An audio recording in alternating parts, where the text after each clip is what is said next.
Muito bem, acho que tá gravando? Gravando! Que maravilha! Hoje a gente vai dar sequência aos nossos estudos bíblicos sobre formação ministerial. A gente vem falando aí a respeito de diáconos, diaconisas da casa do Senhor. Deixa eu só voltar para cá. Tudo certo? Está tudo certo, Val? Muito bem, então esse é um pouco do nosso roteiro, né? A gente vem falando, né, especificamente nessas 5 aulas sobre diáconos e diaconisas. Hoje nós vamos, não é esse, deixa eu ver, deixa eu avançar. Aqui a gente vai para o ponto certo. É esse aqui, estava no lugar errado, agora sim.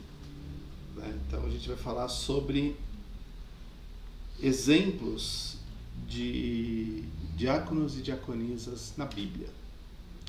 E essencialmente 3 exemplos, tá? Para ficar bem mais fácil da gente acompanhar. Desde quando os apóstolos, junto com a igreja, construíram, né, e em conjunto o ministério dos diáconos, naquela ocasião a gente conheceu 7 deles. Lembrem que para ser, né, escolhido para essa posição, era importante que fossem pessoas cheias do Espírito Santo, de boa reputação e com sabedoria. E sempre que a gente pensa neles, a gente lembra muito de Estevão, né? Estevão é um nome emblemático assim nessa história. E eu trouxe um texto aqui para a gente ler junto. A história de Estevão, no livro de Atos, não está resumida só nesses 7 versículos que tem aqui, né? Tem mais, mas a gente não vai ler inteiro. Paramos por aqui, depois a gente comenta, a gente sabe um pouco da história dele, mas eu menciono assim mesmo. Então, Atos capítulo 6, versículo 8 diz o seguinte: Estevão, cheio de graça e de poder, fazia prodígios e grandes sinais entre o povo.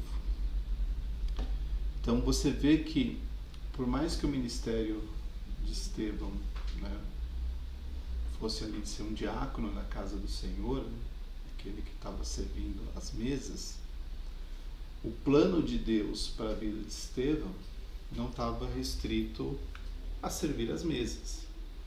Isso é importante porque aí a gente começa a pensar que não é porque eu sou um diácono que eu tenho só que fazer aquilo. Porque Deus, ele vai te usar muito mais do que você pode imaginar.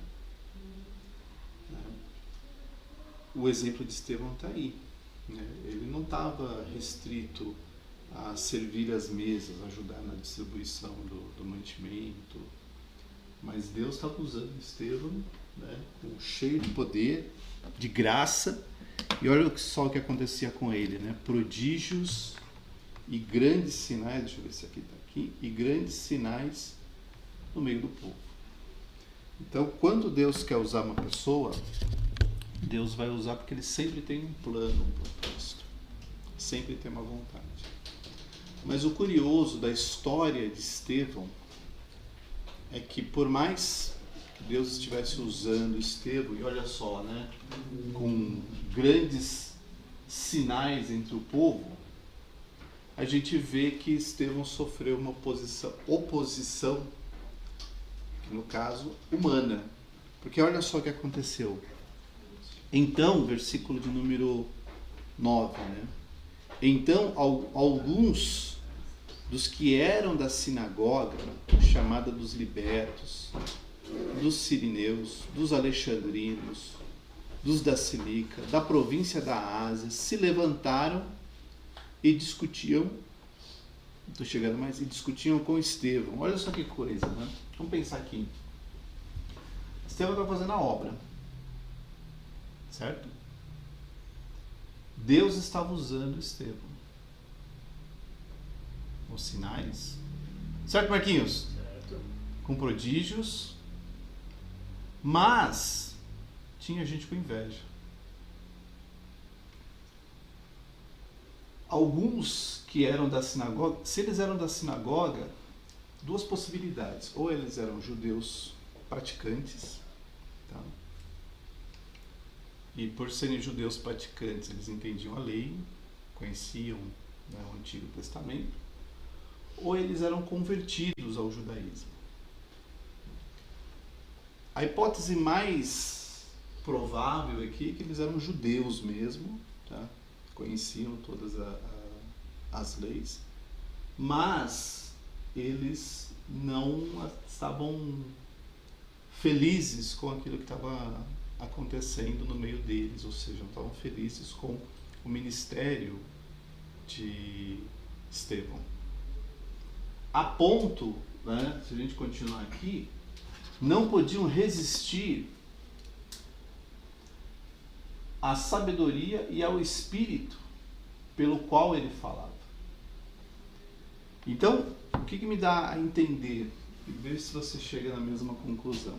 Que Estevão estava pregando a respeito de Jesus. E essa pregação era acompanhada de sinais, de prodígios. Então ficava muito difícil, né? Porque imagina, Estevão estava pregando o Evangelho. Então aqui a gente vê um outro elemento importante, que é os diáconos. Eles não estavam só servindo as mesas, eles também estavam falando de Jesus para as pessoas. Só que no caso de Estevão, além da pregação, tinha os prodígios e os grandes sinais que eram evidentes aos olhos do povo, porque Estevão fazia isso em nome de Jesus. Só que os religiosos, e aí vamos chamá-los dessa forma, né? Os religiosos tentavam, né, discutir, argumentar contra Estevão, porque certamente a pregação de Estevão dava conta de que Jesus era o Messias, Jesus tinha morrido na cruz, falava de salvação. E os judeus religiosos daquela época tinham outras convicções, queriam discutir com Estevão no sentido de que não pode ser o Messias não é esse, não chegou ainda, se chegar não vai ser desse jeito. Eles tinham lá os seus argumentos.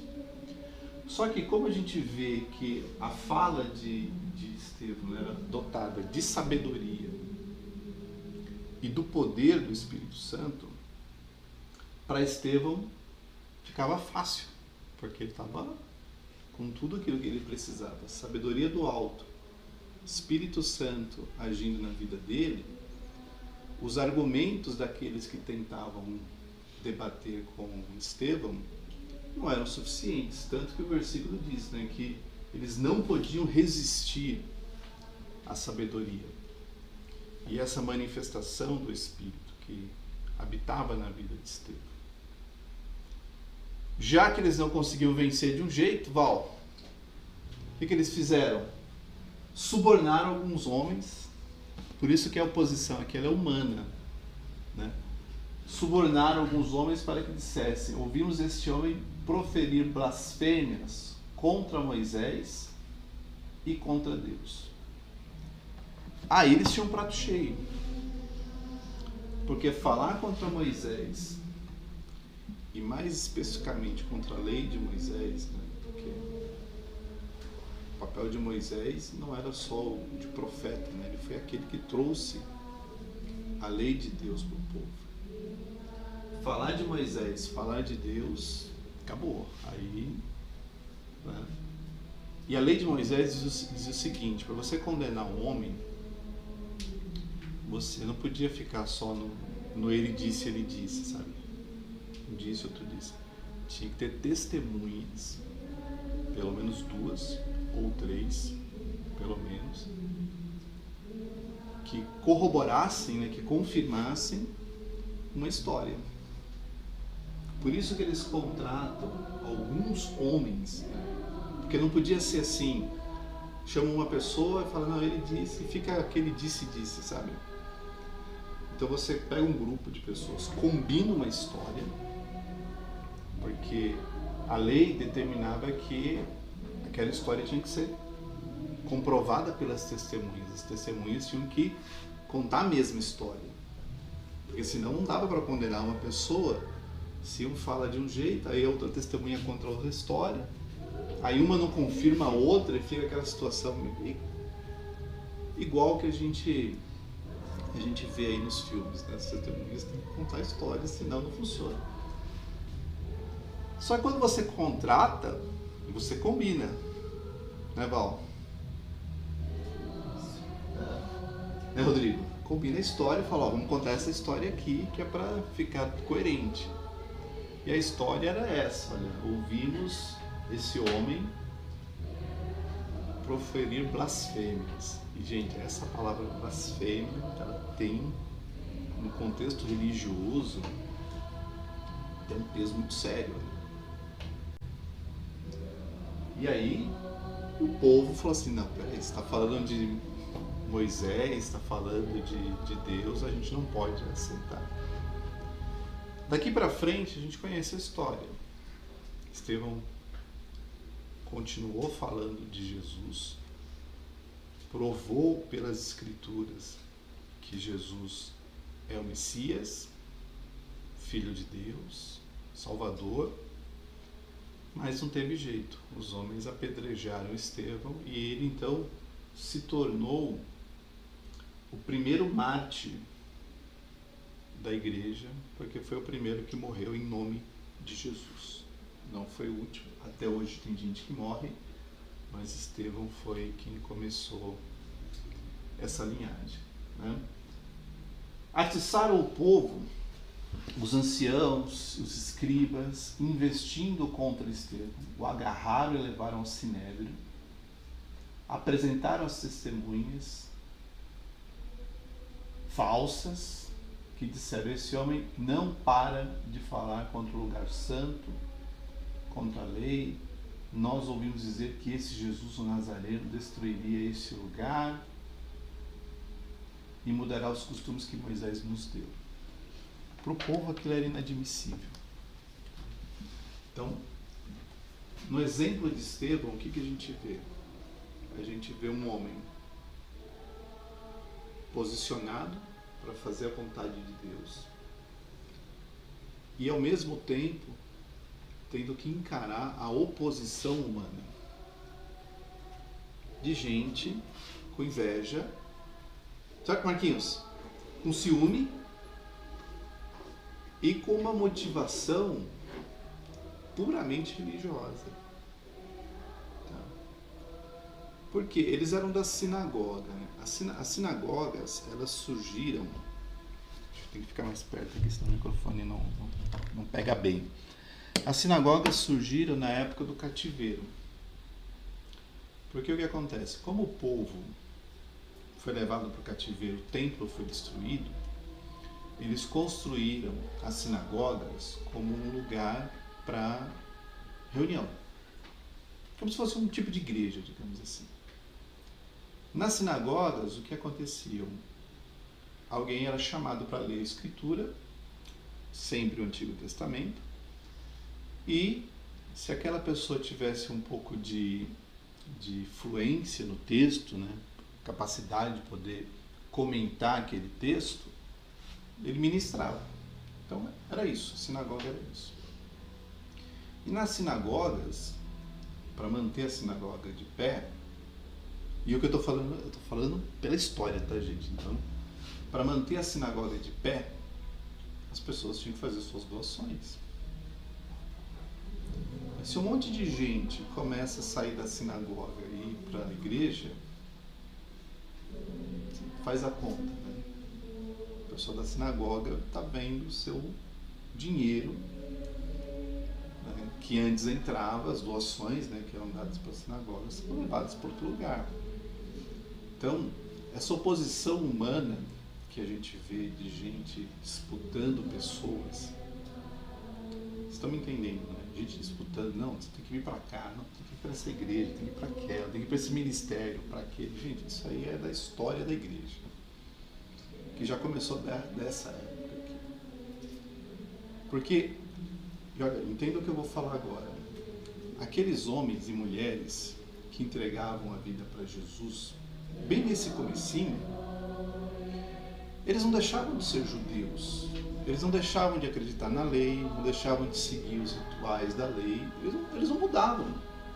Eles só passavam a entender agora que Jesus cumpria as profecias.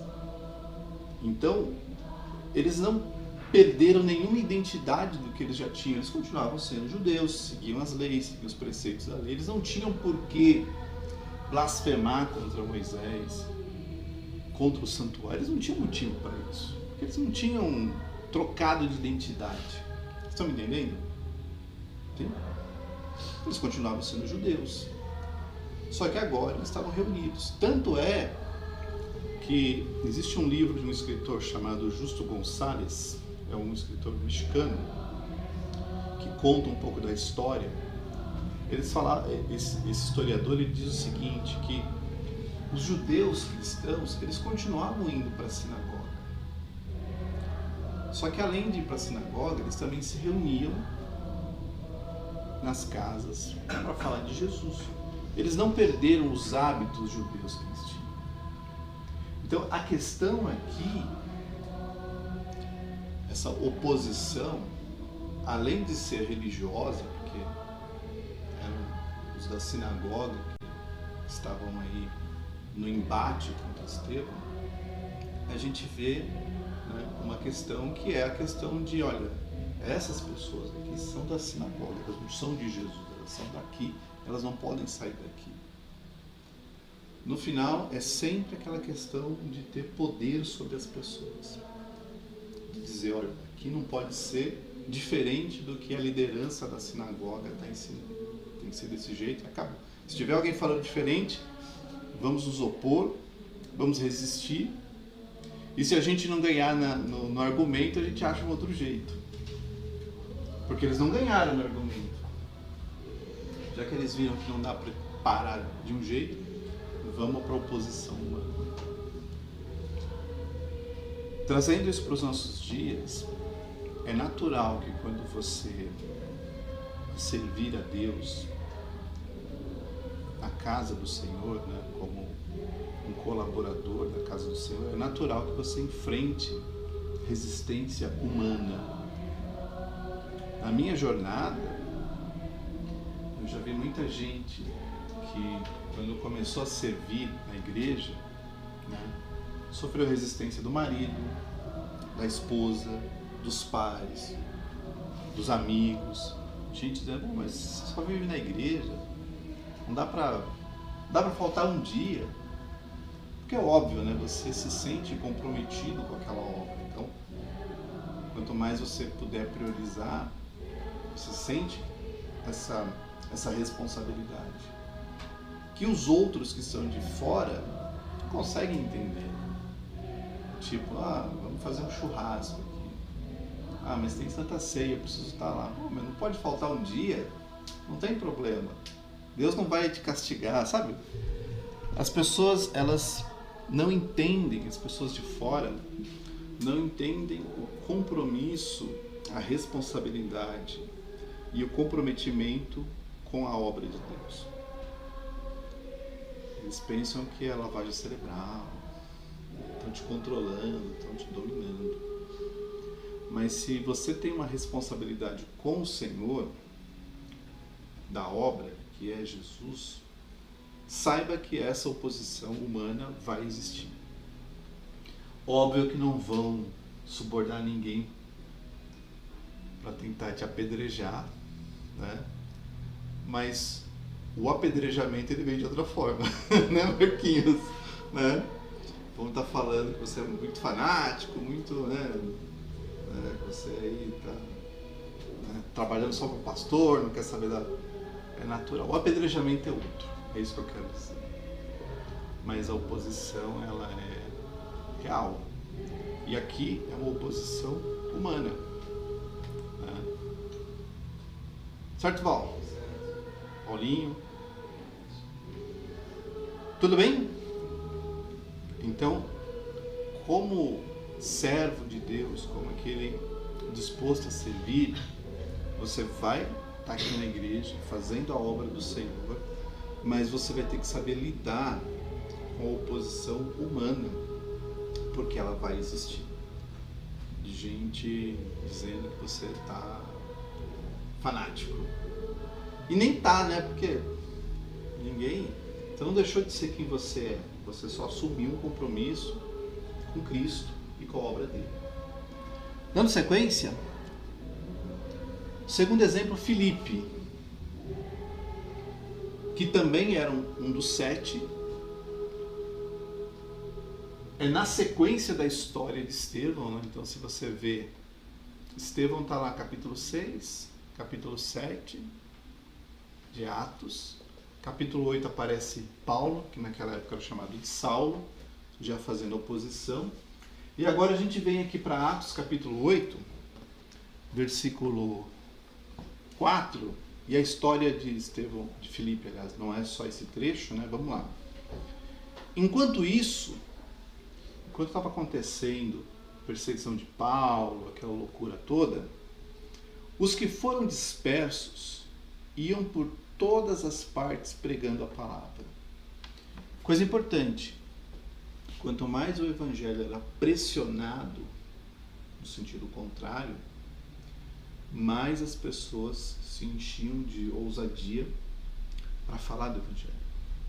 A palavra estava sendo pregada em toda parte. Filipe foi a cidade de Samaria, e aqui vamos começar, né? Samaria era o lugar onde os judeus desviavam o caminho. A história diz que se o judeu tinha que passar por Samaria, ele preferia dar a volta por fora da cidade para não entrar na cidade dos samaritanos. Samaria é aquele lugar onde Jesus encontrou a mulher samaritana que pedia água, que os judeus acharam absurdo. Nossa, Jesus falando com uma mulher ainda samaritana, né? Que loucura. Mas Filipe estava lá, na cidade de Samaria, anunciando Cristo ao povo dali. Então ele estava pregando para quem? Para os samaritanos. As multidões, unânimes, davam atenção às coisas que Filipe dizia, ouvindo-as e vendo os sinais que ele fazia. Pois os espíritos imundos, gritando em alta voz, saíam de muitos que estavam possuídos por eles, e muitos paralíticos e coxos foram curados, e houve grande alegria naquela cidade. No caso de Filipe, a oposição era espiritual.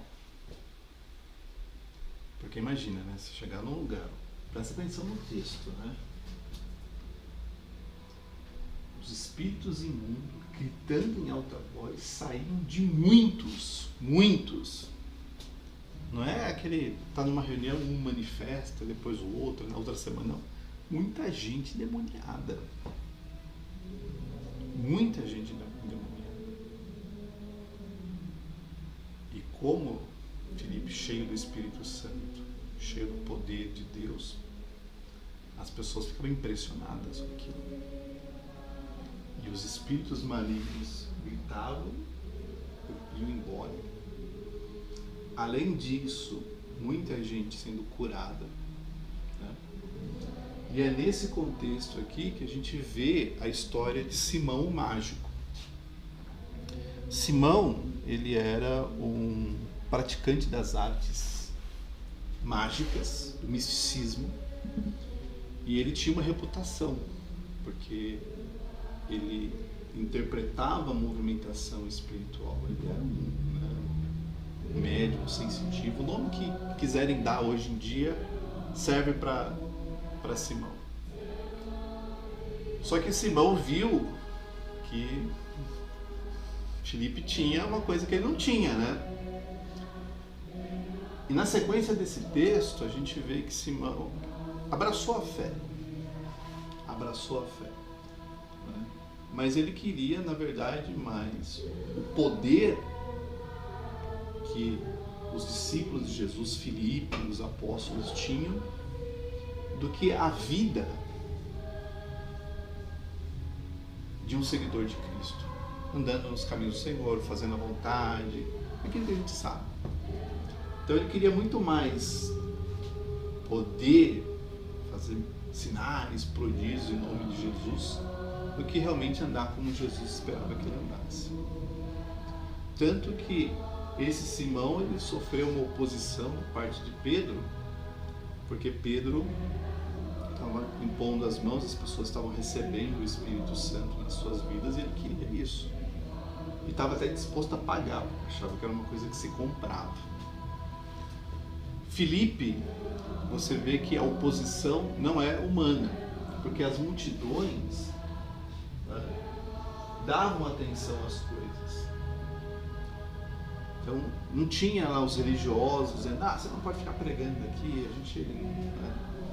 Era diferente, mas a oposição espiritual estava ali. Quando você se põe a servir a Deus, além da oposição humana, você também enfrenta a oposição espiritual. Porque se aqueles demônios estavam manifestando, eles estavam manifestando aonde? Nas reuniões, nas vizinhanças. E Filipe então era acionado para ir lá e expulsar aqueles demônios e trazer libertação para aquelas pessoas que não eram poucos, né? Como a gente vê no texto, muitos estavam possuídos por eles. Essa era a história de Filipe. De Filipe a gente lembra também da passagem com o eunuco. Talvez acho que a gente mais associa a Filipe, né? Que está logo na sequência, versículo 26. Um anjo do Senhor, então olha só a questão do mundo espiritual aí. Um anjo do Senhor disse a Filipe, levanta-se, vá para o sul, no caminho, desce de Jerusalém a Gaza. Este se acha deserto. Filipe levantou e foi, e quando... Aí eu pulei aqui o texto, né, porque aqui é a passagem que ele encontra com o eunuco, conversa com o eunuco, explica as escrituras para o eunuco, batiza o eunuco. E quando eles saíram da água, o Espírito do Senhor arrebatou. Arrebatamento é isso, inesperadamente tira de um lugar e transporta para outro lugar. E o eunuco não viu, e aí ele seguiu o seu caminho cheio de alegria. Mas Filipe foi visto outra vez, seguindo viagem, evangelizava todas as cidades até chegar a Cesareia. Então você vê na história de Filipe um homem bastante usado por Deus, batizando pessoas, expulsando demônios, curando doentes, enfermos, pregando o Evangelho e tendo essas experiências sobrenaturais, se arrebatado, sabe? Você está num lugar assim, pisca o olho, daqui a pouco você está em outro lugar. Como que eu cheguei aqui, né? E para terminar, Atos 21, aqui, viagem missionária de Paulo. Paulo, junto com seus companheiros de viagem, no dia seguinte, e aqui é Lucas que está narrando a história, né? Partimos e fomos para Cesareia, mesma Cesareia ali, ó, no versículo anterior, estão vendo? Entrando na casa de Filipe, o evangelista, que era um dos sete lá dos diáconos, ficamos com ele. Filipe tinha 4 filhas solteiras que profetizavam. Então, 4 profetisas dentro da sua casa, que eram mulheres. O destaque aqui dos solteiras tem uma explicação, porque por ser solteiras elas tinham mais liberdade para poder atender as demandas da obra do Senhor, porque uma mulher casada tinha que cuidar da sua casa, tinha que cuidar da sua família e não podia ter tempo para atender toda e qualquer demanda. Ela tinha que encaixar isso ou estar com seu marido fazendo a obra junto. As mulheres solteiras e os homens solteiros também, porque a responsabilidade pelo lar não é só da mulher, do homem também, né, os solteiros eles tinham mais chance de viajar, de fazer, né, outras viagens missionárias, de pregar nas igrejas, então tinha um pouco mais de liberdade, por isso o destaque aqui para os solteiros. Certo, Val? Certo. Então, a história de Filipe é uma bênção, né? Bênção pura. Bênção pura, né? 4 filhos profetizam, já pensou? Maravilha. Maravilha, Bênção né? pura. Deus falava dentro de casa, né? É. Isso é verdade, gente. Para terminar, estamos acabando? Para terminar, esse é o exemplo mais polêmico de todos. Fibe, ou como você lê, Febe, né? Vamos ler o versículo? Romanos, capítulo 16, Paulo escrevendo aos Romanos. Recomendo-lhes a nossa irmã Fibe, ou Febe, que está servindo na igreja de Cencreia, para que vocês a recebam no Senhor, como convém aos santos, e a ajudem em tudo o que de vocês vier a precisar, porque ela tem sido protetora de muitos, inclusive de mim. O apóstolo Paulo falando. Como ele estava escrevendo a carta para a igreja de Roma, então essa mensagem era: irmãos aí de Roma, irmãos romanos, servos do Senhor, eu recomendo para vocês a irmã que está servindo na igreja, para que vocês recebam no Senhor como convém aos santos. Como convém aos santos.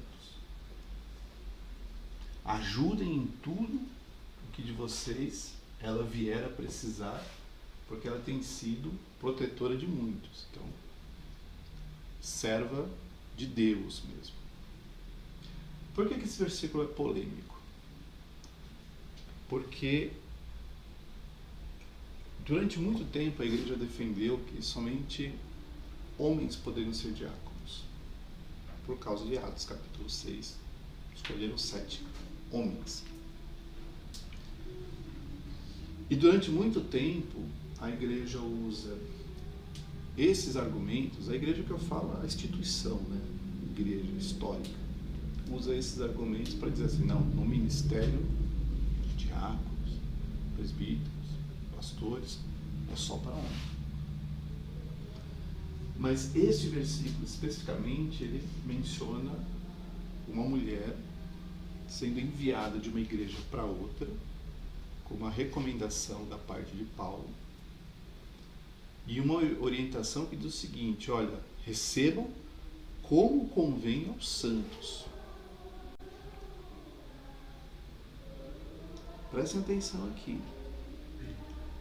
O objetivo desse versículo, que parece ser um versículo avulso assim, é dizer: olha, está chegando aí para vocês uma mulher, né? E vocês têm que tratar essa mulher com honra, com dignidade, como convém aos santos. Porque aqui onde ela serve, ela é uma referência, né? Protetora de muitos, inclusive de mim. Paulo, o apóstolo, falando isso. Então, nada de machismo, nada de misoginia, nada de destratar por ser mulher.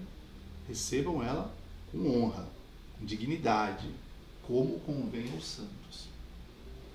Tá? Não cheguem porque ela é uma mulher e recebam de qualquer jeito, nem ignorem, não façam nada, como se faz no mundo. Aqui tem que ser diferente. É sutil, mas é fácil de perceber, porque não é um versículo avulso. Era importante dizer assim: olha, está chegando essa mulher, recebam como convém aos santos.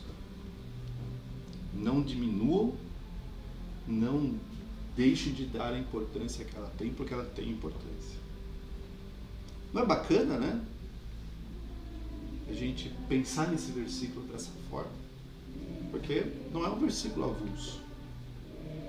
Paulo já recomendou outras pessoas em outros momentos, mas para ele É importante dar esse destaque para Fíbe. E agora eu vou sentar aqui um pouquinho, porque eu vou pedir para vocês lerem comigo esse mesmo versículo em algumas outras traduções. Só para a gente ver como que esse texto é engraçado. Deixa eu lá. Temos tempo? Temos tempo, Val. Romanos, capítulo 16. Esse é o texto... Ah, não tá. Espera aí. Agora vai. Tá aí. Esse é o texto que nós lemos, né? Eu estou na Nova Almeida atualizada. Esse aqui. Como a gente sabe, o texto original ele foi escrito em grego, não foi escrito nas línguas modernas de hoje. E a versão que eu estou mostrando para vocês é uma tradução em português. Então, eu vou mostrar agora este texto, que ele é polêmico, e vocês vão entender o porquê daqui a pouquinho. Vou mostrar esse texto em outras traduções, por enquanto da língua portuguesa. Essa acho que talvez é uma das traduções que eu menos gosto, que eu acho ela muito ultrapassada. Mas vamos lá.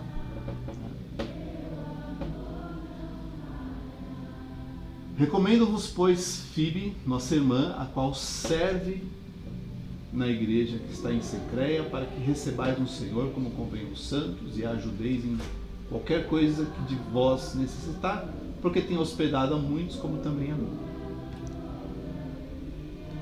Mas não para por aí, Marquinhos. Agora vamos ver outra versão. Um pouco mais moderninha, Marquinhos.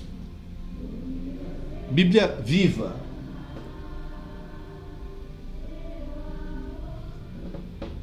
Fíbe, uma estimada irmã, serva da igreja em Cencreia, irá visitá-los em breve. Ela trabalhou arduamente naquela igreja. Recebam-na como irmã no Senhor, dando-lhe uma calorosa acolhida cristã. Ajudem-na de todos os modos que puderem, pois ela auxiliou muitos em suas necessidades, inclusive a mim mesmo.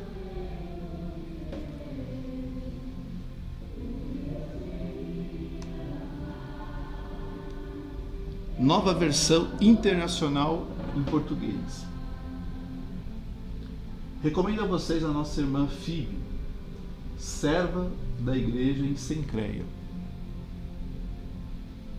Peço que a recebam no Senhor como convém aos santos, que a ajudem em tudo que necessite, pois ela tem sido de grande auxílio para muita gente, também para mim.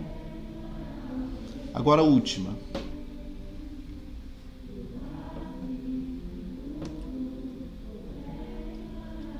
Nova tradução na linguagem de hoje. Recomendo a vocês a nossa irmã Fíbe, que é diaconisa da igreja de Cencreia. Recebam essa irmã em nome do Senhor, como deve fazer o povo de Deus. Deem a ela toda a ajuda que precisar, pois ela tem ajudado muita gente, a mim mesmo. De todas as traduções, a única. Vocês viram que as outras traduções evitaram chamar Fíbe de diaconisa. Vocês perceberam? Tentaram usar uma forma, dizer, olha, uma serva, trabalha aqui, faz isso. Porque são tradutores, são pessoas que estão tentando buscar as melhores palavras para tirar o texto do idioma original e trazer para um idioma que ele quer traduzir, o português, por exemplo. A versão, nova tradução na linguagem de hoje, é uma das poucas traduções que chama Febe de diaconisa da igreja. As outras preferem usar um termo mais genérico. Porque se você chama de serva, todo mundo é servo. Essa aqui deu o nome correto. E agora, Marquinhos, agora a gente vai para aquele texto grego que você lê com bastante fluência, Marquinhos. Hã? Pode pôr aí, Marquinhos, vamos lá. Vamos terminar, já estamos acabando. Tá?